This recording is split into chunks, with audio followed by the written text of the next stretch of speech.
What are the top fitness myths that keep you from, well, hitting your fitness goals, whether you're a man or a woman or child? I don't know. We're probably not going to talk about children, but who knows where we're going to go because it's a conversation and I have no idea where these things go because that's what happens on the podcast, the movement. That's this podcast where we break down the propaganda, the mythology, sometimes the outright lies that you've been told about what it takes to run or walk or hike or do yoga or CrossFit, whatever you do, and to do that enjoyably, effectively, and efficiently. And if you're a longtime listener to the podcast, you know I reverse the order of what I say because the other thing we're doing is talking about how to have a happy, healthy, strong body. Feet first, those things at the end of your legs that are the foundation of your body. I'm Stephen Sashin, co-founder, co-CEO of Zero Shoes. Here's the t-shirt to prove it.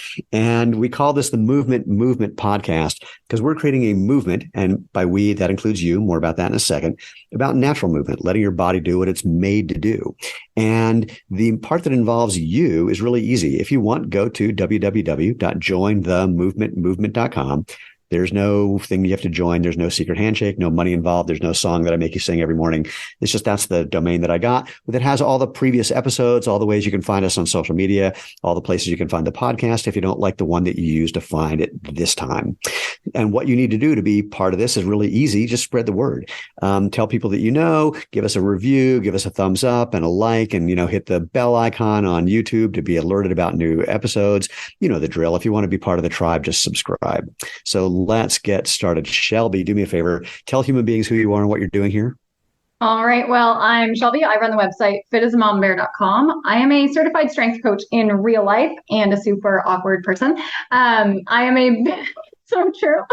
I'm a mom of 3 girls. So with that comes basically all the chaos you can imagine. They join me in the gym every day.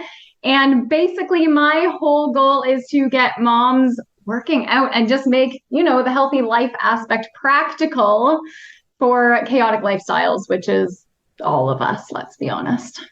Yes, to a certain extent, that's always true. And people love to pretend that they aren't that chaotic. I love when people say, "Oh, I'm going to sign up for this workout program. It's a 6-day-a-week program." I go, "Good luck. I hope you make it to day 3." And some people have that life, not the people that I know. So now, FYI, if you are not a woman or a mom, this is still going to be applicable because we're going to talk about some myths that affect everybody. And do you want to jump in with your favorite first one? That's kind of a high pressure thing because I don't know if you've organized these into a top however many.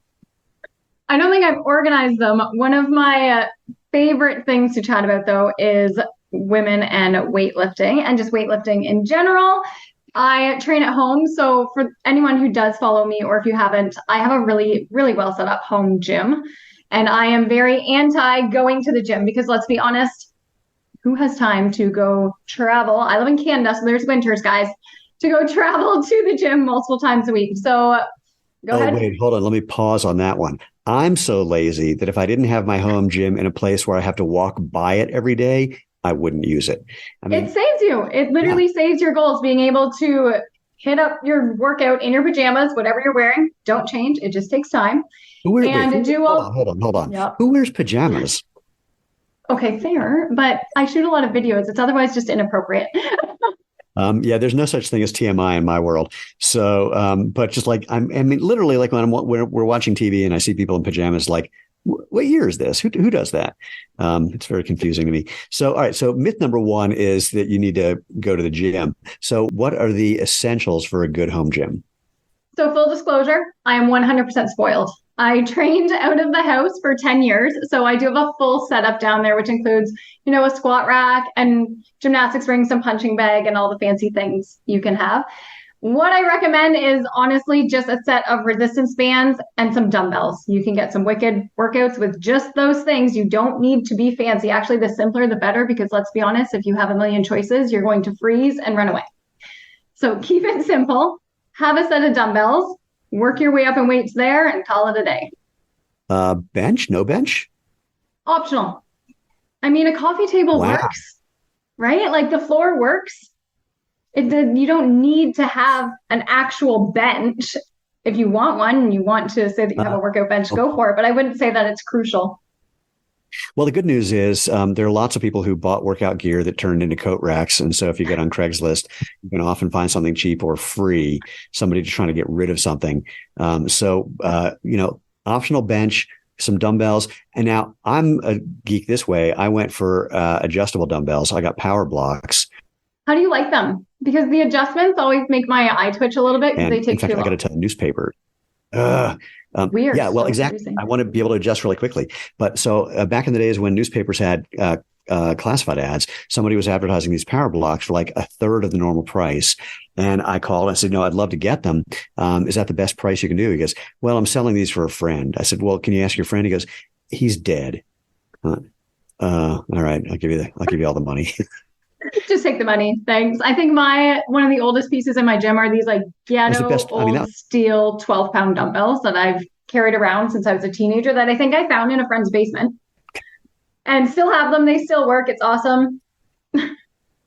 yeah, and it's I'm gonna prompt you for a myth because since we're talking about resistance bands and dumbbells, it sounds like, and I'm going to put words in your mouth. It sounds like one myth that you may agree with is you need to go heavy.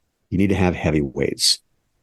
I don't agree with it. I prefer heavy weights Well, I do personally. too. It's a question of need. That was why I was going for I think you need progressive overload, but I Correct. think that can be done in a variety of ways. So I wouldn't say that you absolutely have to push heavy. You don't need to deadlift your body weight. It feels super cool to do it, but it's not a requirement in terms of boosting your strength, getting lean, looking good, feeling good. You just need to gradually progress your workout. So that can be done using pauses, using more reps, using higher volume, using tempos, like a lot of different ways. You don't have to lift super heavy. It's just way more fun. Well, I agree. Sadly, I have a spine problem, so I'm not supposed to. And I really miss doing heavy deadlifts, heavy squats, especially as a sprinter. When I was getting injured a whole lot, there was a coach who said to me, how much can you deadlift? And at the time, I'd never really done it. So I just went and grabbed some weights. I went, well, I just did 250. He goes, what do you weigh? I said, about 150. I found that once you get over about double your body weight, that's when a lot of injuries go away. And it was true. Once I got over double my body weight, a lot of things went away. Then the first time I pulled 400, which was a big psychological barrier, I had two thoughts right in a row, and I'm glad they happened right in a row. The first was, wow, now I got to go for 500.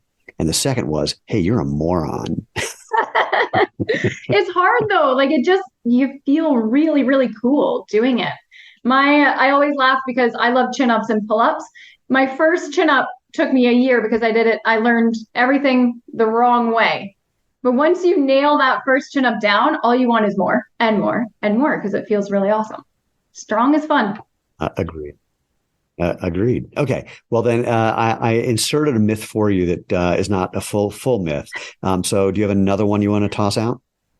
Let's see. Another myth we covered that you don't have to go to a gym because home is better, that you don't need to lift heavy weights, that you don't need shoes. Oh, I'm game. Tell me. Right up your alley for that one. I know a guy who knows a guy. So it's kind of a funny story. It's kind of a funny story how I even came to be on this podcast. I've been training without shoes for 8 years. My daughter's 8, my oldest. And I've never in my life called myself a barefoot trainer. I have a decent Twitter following. We have a great Fit Fam on there. And when the call out for your podcast came on, a bunch of people sent it my way saying, you have to go on this guy's podcast. And I was like, well, I'm not a barefoot trainer.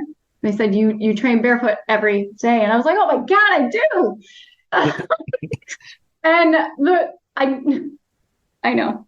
But the reason I started doing it wasn't to quote unquote see the benefits of training. I actually just started doing it because I was really lazy when I was pregnant with my first, and I didn't want to have to put my shoes on all the time in my own house, in my home gym. So I stopped and all these awesome things happened. So now I am pro training barefoot. I just didn't realize that I was a barefoot trainer. Well, and another good reason to have a home gym, because most gyms, they get mad at you if you try to walk in and say I'm barefoot.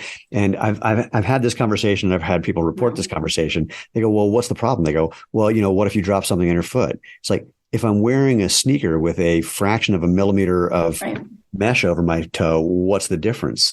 And of course, logic is not something that goes over very well with people. No. And that's the thing. The runners that I would wear were so low cushioned, low everything. Nothing's protecting your foot anyway. Also, just pay attention to what you're doing. I can't count. I don't know when the last time I randomly dropped a weight near my foot was.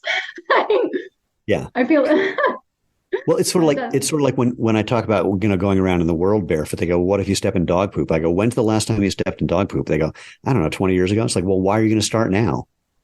Yeah, And I know. besides, then I go, which is easier to clean? Dog poop out of the nubby things in your shoes, or your foot? And they go, And I so bet it'd be a lesson learned. You wouldn't do it again.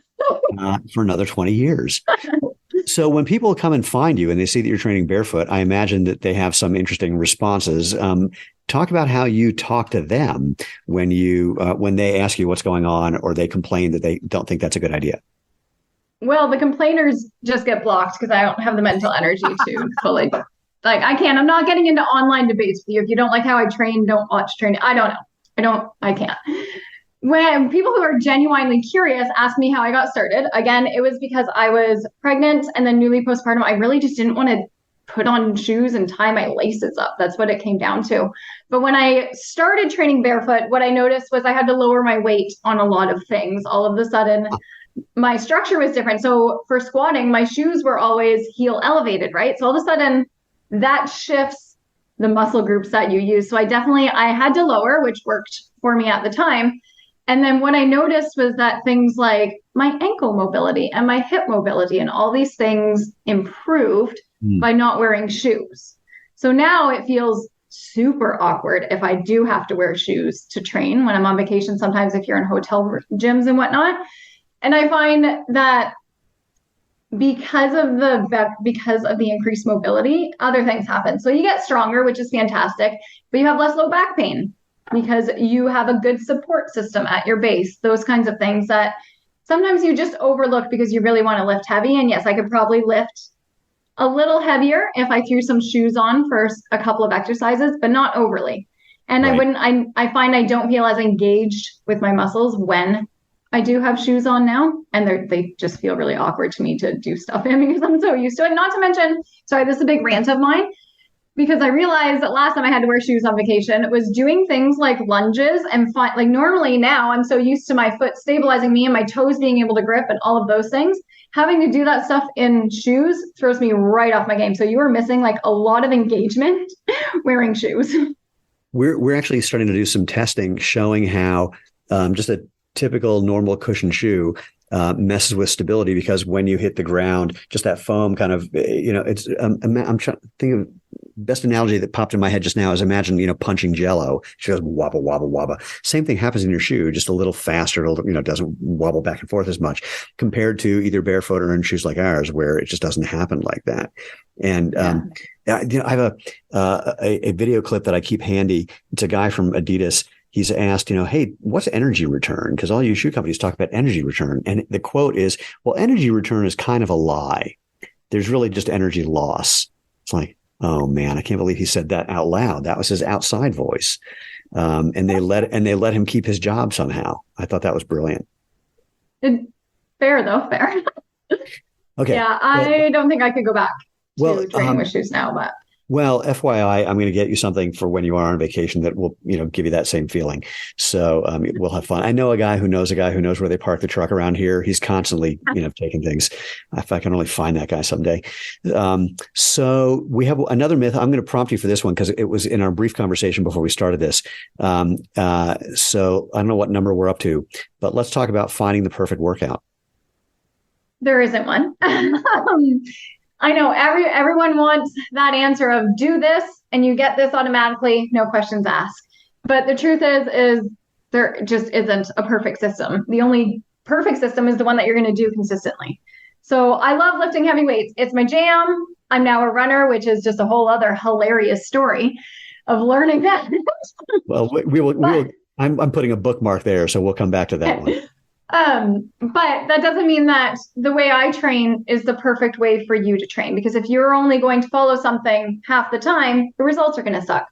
So there's no perfect system. And that's not even taking into account people's previous training experience and injuries and all of those fun things.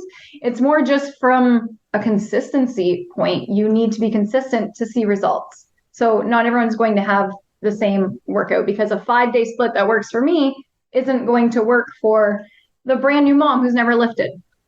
Like, right. it doesn't make sense to train the exact same way as someone else. And again, not even taking into like biomechanics and how your body moves and the fact that all of those things can be different as well. So the perfect workout is the one you follow. So, given that humans love to have paint by numbers things instead, how do you work with someone to help them find something that they're going to both be challenged enough to be beneficial and enjoyable enough to have consistency? A bit of trial and error, which again, a response people hate. I'm really sorry. Yeah. But I do find if you spend the time making the mistakes and trying different things, it sets you up for the long term. I think everyone should try strength training in some form. That is my personal opinion because it's the easiest way to get progressive overload, which is going to set you up for strength down the road. So I always have people start with that, whether your choice of equipment is dumbbells or kettlebells or bands. What do you prefer? Okay, start with something you like. What drives me a little bit bonkers is right now in our world, we're very much, you have to do all these HIIT workouts to see any kind of results. Like I know women are bombarded with them. Just do this HIIT workout, just do this HIIT workout. But the truth is, I personally hate HIIT workouts. I can't stand them. I don't like the breathless death feeling. I'd rather lift super heavy. So again, it comes back to there's not the perfect workout. Are HIIT workouts effective? Sure, if you will actually do them. But if you hate them after a month, you're going to start skipping them. You're not going to do them. So try a couple of different styles, figure out one you like, and just stick with it for a bit. And for people who don't know, HIIT is a high intensity training. There's lots of ways of doing it. There's ways that people talk about just on the aerobic side. I have a big pet peeve about it as well, because people will say things like, well, sprint for 30 seconds, rest for 30 seconds, and just do that 8 times. To which I say, if you can do that more than twice, you're not sprinting. You might be running as fast as you can run, but it's not the same. And I don't know if this is true, but I have the idea that high intensity intervals like that, they work for people who aren't sprinters, but sprinters were already like that. And it just doesn't have any impact. And when people, I talked to one guy and I gave him this complaint. He goes, well, I don't mean, like you're going to hit the same time every time. I mean, just get up and do your best. And I said, I don't think you get it, man. If I run all out for 30 seconds, I'm done. Dead. That's it. And I said, and finally at one point, and this is a guy who was like half my age. I said, just a quick question. When you go all out for 30 seconds, how far do you go? And he said, about 150 meters. And he was really proud of that. I said, dude, I go 250.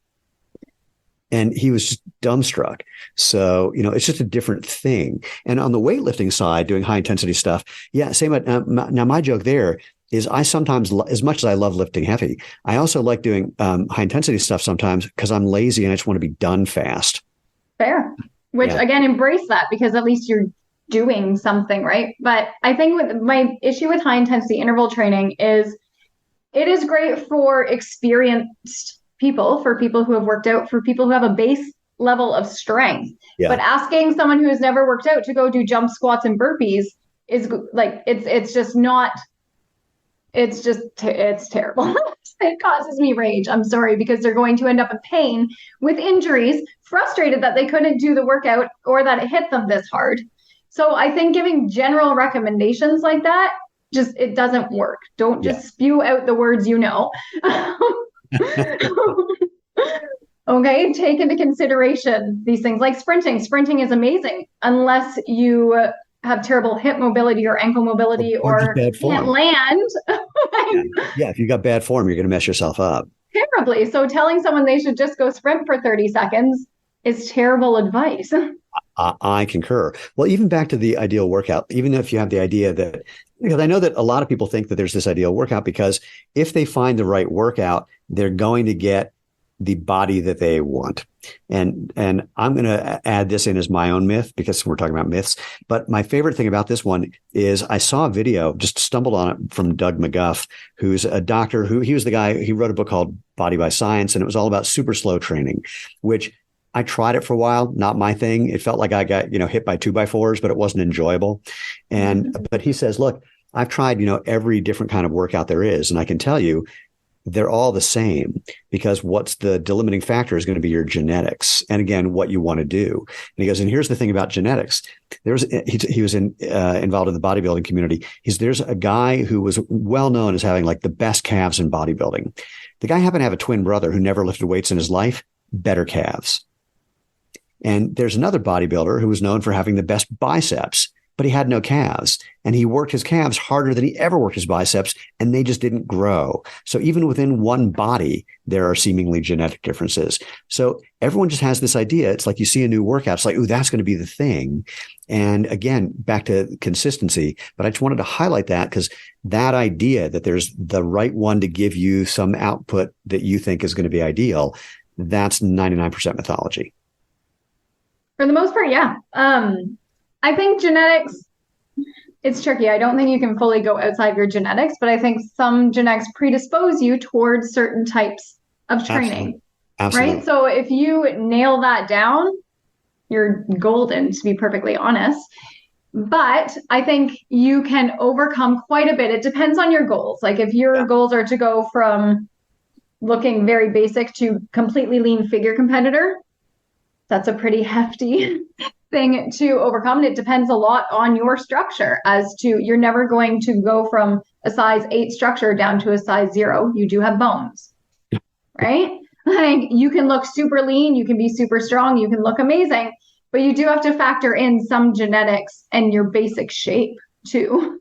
And I think it's a good one to come to grips with. And I say it that way because I mean, I'm 61 years old and it's only been occurring to me recently, like some of the body shape stuff that I have, it's from my dad. I mean, we have the same torso. That's just the way it is. And that's good for some things and bad for other things. And, so be it. There's another weird genetic thing. I know a bunch of pro bodybuilders and they go, the amount of steroids we take, it's actually lower than any normal gym bro because we're just hyper responsive. So genetically, we're really responsive to these things. We're not taking a whole lot, but yes, we're taking a whole bunch of crap, just not as much as you think.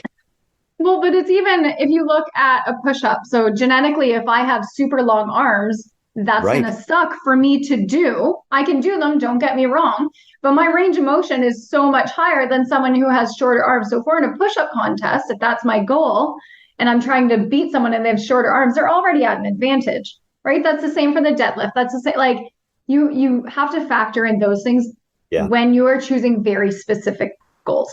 For the person who has average goals to look better, feel better, lose some weight, I wouldn't say that genetics is your biggest factor there.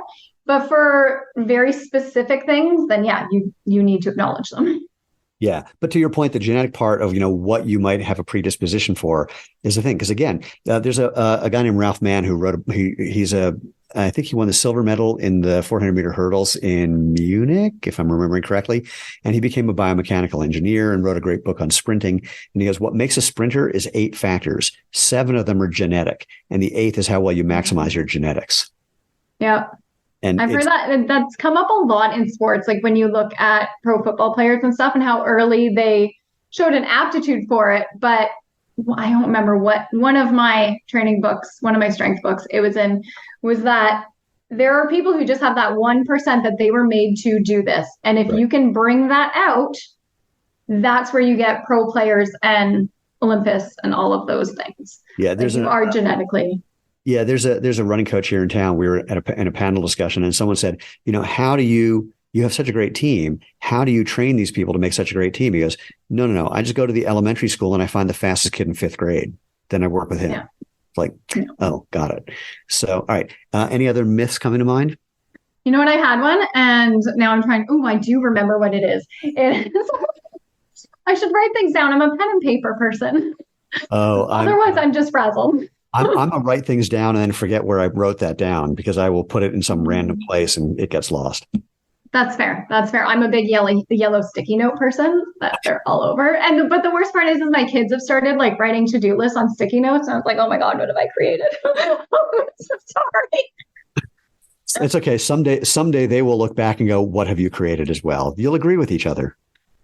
But my big myth is twofold in this one is that it's not always that you are lazy or unmotivated or etc. It's that until you switch your mindset, you are not going to get anywhere. So your mindset is normally the limiting factor for most people, because it's not motivation that keeps you going to your goals. I don't wake up. I train at 5:45, 6 in the morning with 3 kids in the gym with me.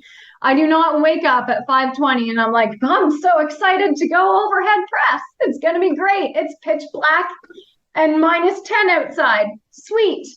It's not motivation that gets me anywhere regarding goals. It's just sheer dedication. So I think if people learn to make that little switch in their minds, you achieve a lot more. That's a good one. I mean, the habitness of it is a big deal. It's like someone said it really well. They were I can't remember. It had to do with like drinking or some sort of addiction. It's like you just have to become someone who just doesn't do that. It's not that you're resisting it. You're just not the person who does that.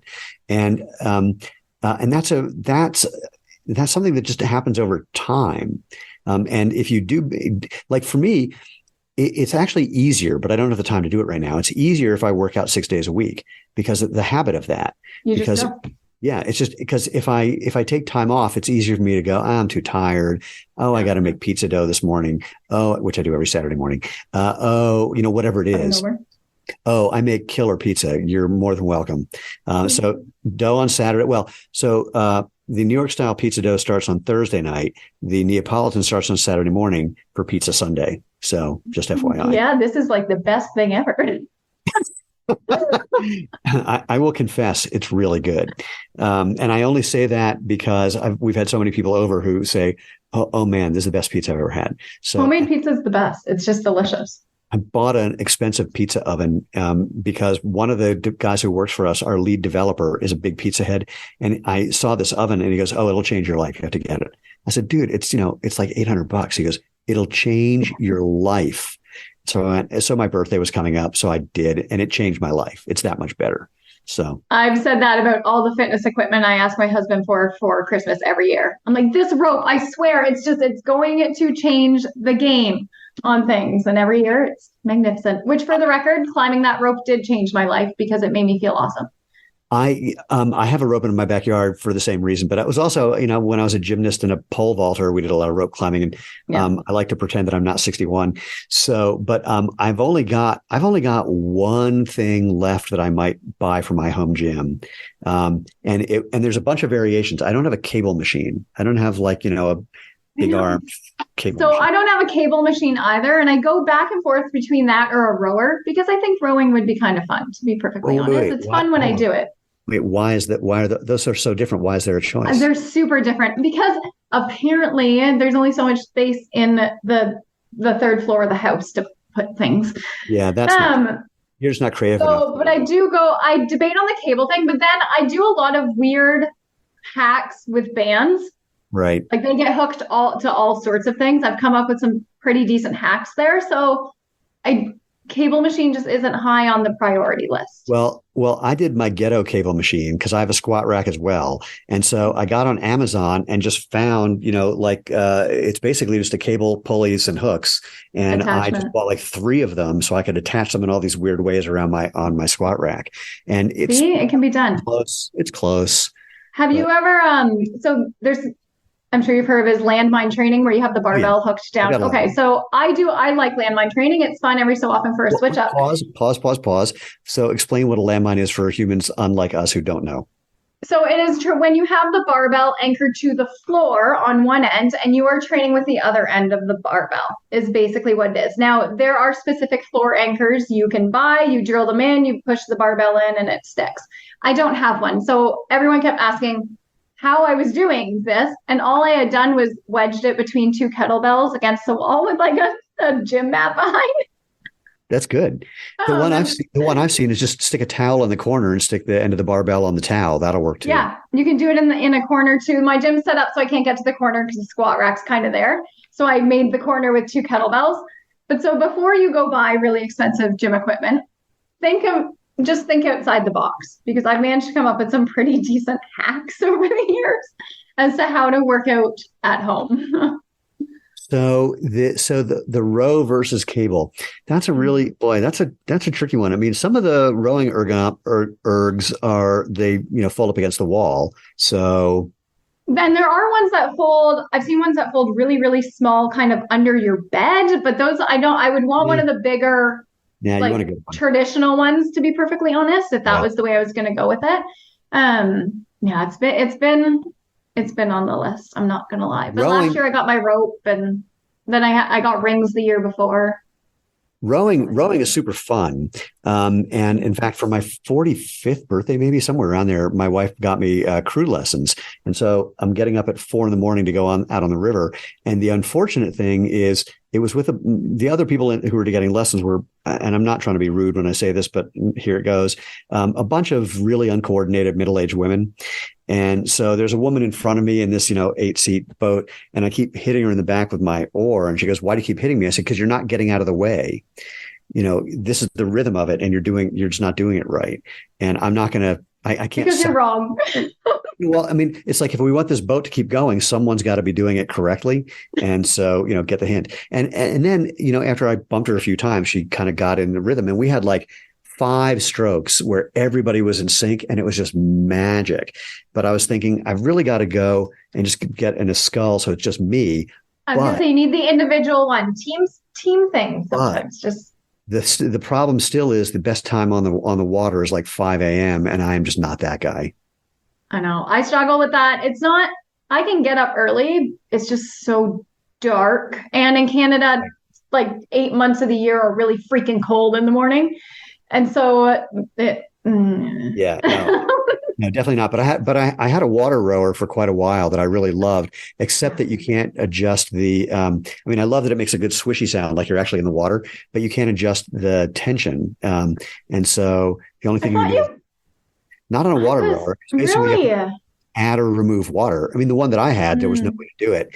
But what does happen is the faster you're pulling, the more resistance you're getting, just because of the what it takes to get through the water. Yeah. So, but the one thing I'm going to say this for anyone who does have a rowing machine, get online and look at a lesson, because the one thing that most people do wrong is that when they're recovering, when they're putting the oar in front of them again, basically, they tend to bend their knees too early instead of basically the pattern is extend your arms, then bend your knees, and then you're sort of reversing that on the way back. So people are doing it in a way that's actually biomechanically bad, because what you naturally think to do is just not the thing that's optimal for rowing. So this is my public service announcement. Go get it, watch a video for proper form, because otherwise you're going to get hurt doing that. And you won't have as mumuch fun. Fair. That's fair. So I need a rower. Yeah, I've actually about it because I have an air bike that I like, but I don't like it as much as rowing. So see, and I can't. Way back in the day, I was a certified spin instructor or cycling instructor, and it wasn't good. Just first of all, I'm just not that peppy person in that environment. I'm more of a just go do it. I'm not a rah. Well, hold on. Good person on that. Wait, I gotta pick that one apart, because you are about as rah as they get. So where's the line between rah that you are naturally and what you have to do to be a spin instructor? The line is apparently when I'm half dying breathless on the spin.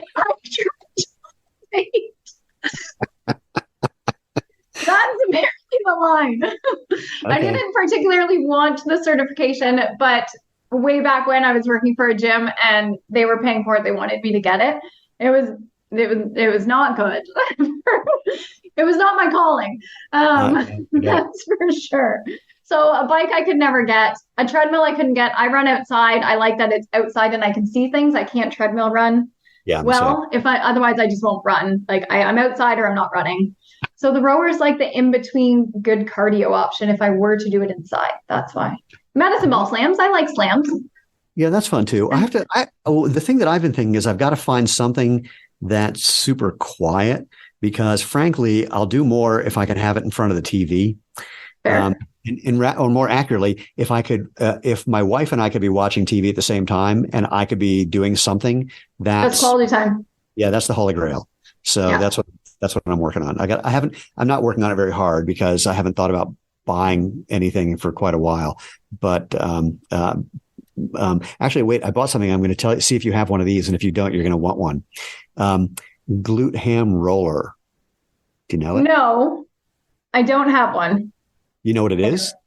I do. I think I do what I'm picturing in my head. Well, so for people who don't, just imagine a plank of wood that's like 12 inches wide and 24 inches long, and then put wheels on each corner. They're all facing the same way. So basically, it's like taking two roller skates and splitting them up with a piece of wood in between. And so you can do like a million different things with it. So you can do glute bridges and hamstring curls. You can do single leg squats. You can do push-ups. I mean, if you look up glute ham roller, you'll find a whole bunch of things. It's really inexpensive. It takes up no space, and it opens you up to a whole bunch of really, really cool upper and lower body exercises. That does sound fun. I do a lot. I have TRX straps. So I do a lot of feet in straps if I can get them away from my 2-year-old who loves swinging on them. She's very mean about using her straps. She's not nice. She's not going to let you work in. Yeah, you kind of have to like barter with her if you're going to use them that day. It's kind of a thing. But I do a lot of that with straps. That would be really fun though. Yeah. You could hack it if you like took the wheels off a skateboard and turned them the other way. Well, that's basically what it is. Well, kind of, but having that, wait, could you do that? Yeah. If you switch the way of the wheels, right? Instead of the same way as the board, the opposite.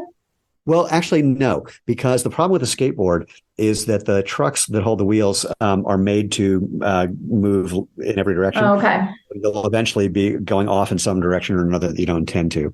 And having the extra width, the way these things are typically made, there's like a groove that you can either put your heel or your toe in to get a better grip, or you flip it upside down. Sense. You put your hand on that gives you a better grip. Okay. But again, they're like $80, and it's my favorite thing to use lately because it's just there's so many things to do with it, especially like I'll do a front foot elevated.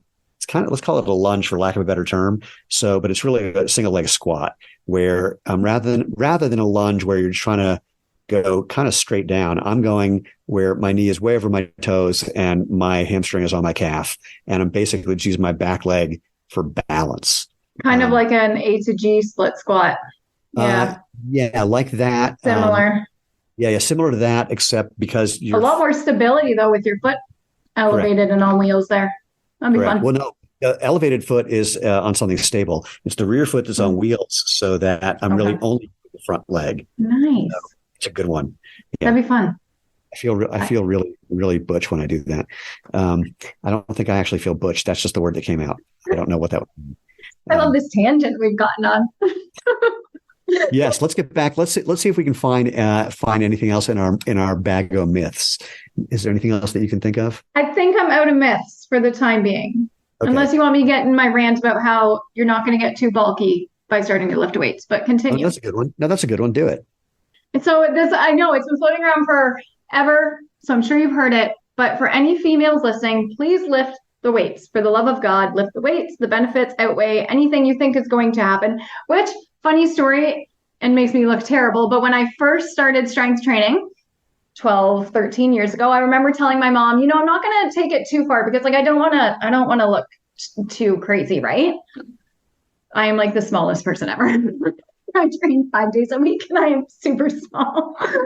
Here's the thing. People who have very large muscles work really hard for them. This is not going to happen on your 3-4 day, 45-minute workout session where you eat regular things. Okay. People who grow muscles like that are training so consistently, so hard, and their macros are so on point that it's their whole life. It does not happen accidentally. I can't remember what the phrase was that really turned it into something hilarious for me, but it was something like, it's similar to saying you don't want to learn to drive because you may become a race car driver. That's great. Okay, it's the same thing. Like that stuff takes so much effort. So if you are on the fence with strength training or weightlifting in whatever style you choose, you're good. Okay, don't let that be a limiting factor. And again, that goes back to the genetic thing. You're gonna, well, to a certain extent. And someone made a point that I really love. He goes, building muscle, your body doesn't want to do it. You're making it happen by forcing it. Your body is trying to avoid it at all costs. Yeah. Now, there's benefits to it, of course, but it's not like it's a guarantee or a done deal that it's going to happen because your body is going to fight you against every step of the way. And Yeah, some people, like, again, genetically, some people are going to build a little bit easier than others, but absolutely. not to the extremes that you picture in your mind when you're scared of quote unquote getting bulky. Like it just, it's Or not. if you, or the other way around, if you think you are going to get, bulky and totally swole, the odds are not very high unless you just have that weird genetic thing. There was a guy Yeah. on our high school gymnastics team. He had, I don't know this for sure, but it seemed, and I can't check because he unfortunately died in his 20s, but it seemed that he had a disease that a couple bodybuilders have had where they don't produce myostatin. And myostatin is a compound that basically keeps your muscles from getting too big. So if you have a lot of myostatin, you'll never grow muscle. I had a friend like that. He was 6'5", 160 pounds. He was a twig, Whoa. but we'd go to the gym together and he would lift more than everybody in the gym. He just was, skinny as a rail. He couldn't This guy, convert it. yeah. This Yeah. guy on my gymnastics team, we used to tease him. We didn't know any better, but we'd say, "What'd you do for your biceps today?" And he goes, "Cheerios." And he just got bigger every day. It was, just crazy. And in fact, part of the proof or part of the evidence that I used thinking that he might have had this disease where he doesn't produce myostatin is he died from something that is common for people who have this very rare disease. So, who knows? But again, I think it's such an American thing that we all think that we can become whatever we think we can become. Well, you're drilled in that you can achieve your dreams and you can, right? You're drilled in that from like the youngest age ever. Is anything's possible. Yeah. This one bodybuilder that I know says, "Look, I look like this because I'm a genetic freak. You'll never look like this. As a dude, if you can get to 15% body fat, just shut up. You're fine. As a woman, if you get to 20%, just shut up. You're fine." And that's the thing, like scale it. You don't need to be the extreme. For the majority of people, like you don't need to be the extreme of the extreme. You just want to look good, feel good, perform good. Yeah. So scale it down. Yeah. So back to our myths, because you brought up a word that is really full of mythology. So here we go. Well, the word you used was macros. So let's talk diet, shall we? Oh, that's a big one. That's a big one. I don't even know what myths to start with diet. That's the thing. Here, I'll give it to you. Okay. It's just like, there is no perfect workout. There is no perfect diet. There isn't.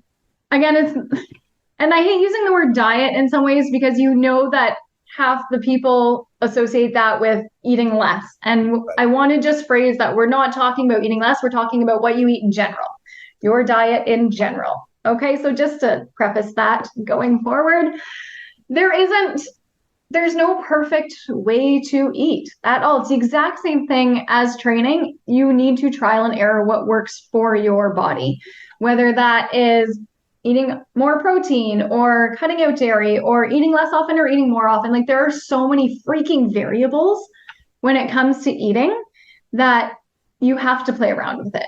Otherwise, it just sucks not to know. So take the 6-7 months to trial and error what you enjoy, what your body responds to, and stop looking at just what your body responds to looks wise, but look at your energy and your sleep and how you're performing, because all those are things that come from getting tongue tied.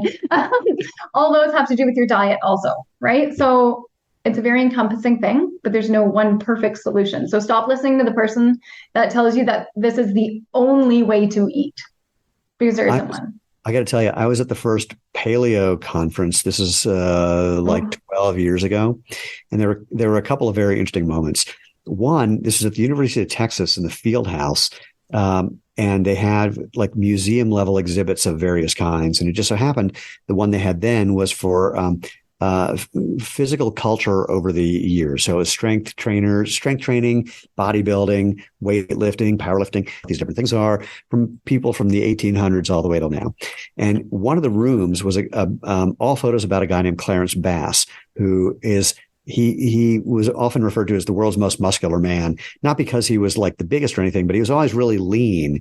And he was a lawyer who got into bodybuilding in his 30s and just was always just ripped, and wrote books about what he was doing every 5 years or so to a whopping 10% body fat. And anyway, so we're looking at all these pictures of Clarence looking just, ripped for 40 years. And these two paleo bloggers that I'm with who are about 40 pounds overweight each, I said, I know Clarence, I know what he eats. He's eating like 55, 60% carbs and then splitting the rest between protein and fat. And one of these people, I wonder what he'd look like if he went paleo. It's like, you gotta be kidding. I mean, holy smokes. So that was not the point at all. No, and he wouldn't look better because he couldn't look better. And the other was there was a big panel discussion with like the top 10 paleo experts at the time. Each one had a different definition of what paleo was. And half of the people on that stage were still like 40 or 50 pounds overweight. And it was talking about how they had their blood work done and it was not good. People tell you what to do. There's a lot more going on that you probably don't know. Well, and again, it comes back to that individuality in some ways. Like everyone's body is going to digest, break down, and use in a different way. You're going to respond in different ways. So I think there's a lot of great diets, and I think we can agree that reducing processed foods should be a main focus.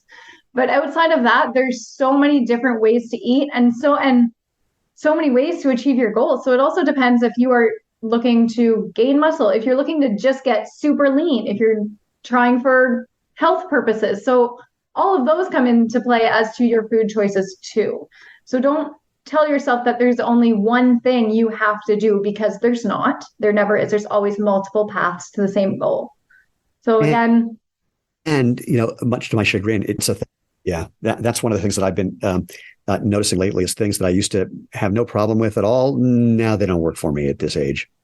Yeah, it changes. Your body shifts, right? Like it's just age. Your body does shift, and you can counter a lot of things, but it's easier to work with your body than against it. Yeah. So it comes back to a bit of trial and error on whatever stage of life you're in as to what your goals are, what you enjoy eating, and what's actually giving you that kind of ROI, right? Yeah, we are having more connectivity issues. I don't know what it is. Maybe it's something at the bottom of the hour because this started when we started almost an hour ago. Well, then, given that, just to make people not suffer through our connectivity problems, let's wrap this up. First of all, this has been an absolute pleasure. And secondly, if people want to get in touch with you and find out what you're up to and find out what they can learn from you, which is clearly quite a bit, how can they do that? So I am at fitasmamabear.com is my blog. That's across all. Wait, spell it out for humans who are not hearing as fast as you're talking. So it's Fit as a Mama Bear. So FITASAMAM. Now I can't even spell my own thing when I'm trying to say it in my mind. You have to do it one at a time. So fit, FIT, as A, Mama, MAMA. We're overlapping each other here. This is priceless. And then bear at the end. Fitasmamabear.com. Between the two of us, we should have gotten it. Okay, fitasmamabear.com. So you have FITASAMAMABEAR.com. And that's across all social media. My Twitter is probably the one that I post the most to, just because I have a really wicked fit fam over there, and they get to see all of my crazy kid shenanigans when I'm trying to work out with 3 kids in the gym every morning. So that just provides solid entertainment to pick up your morning, to be honest. I love it. Well, Shelby, again, this has been a total treat. I do hope people check you out, and I want to hear from you all. If you do, whether you're a man or a woman, it doesn't really matter. There's a lot to be gained, as you can tell. And so for everyone else, just a reminder, head over to www.jointhemovementmovement.com to find previous episodes, some that don't have the technical problems that we just had. And you'll find all the previous episodes, ways you can find us on social media. Again, give us reviews and thumbs up and likes and hit the bell icon on YouTube. You know the drill on that one. And also, if you have any questions, comments, recommendations, if there's anyone you think should be on the show, drop me a line. I'm at MOVE, at jointhemovementmovement.com. But most importantly, go out, have fun, and live life feet first.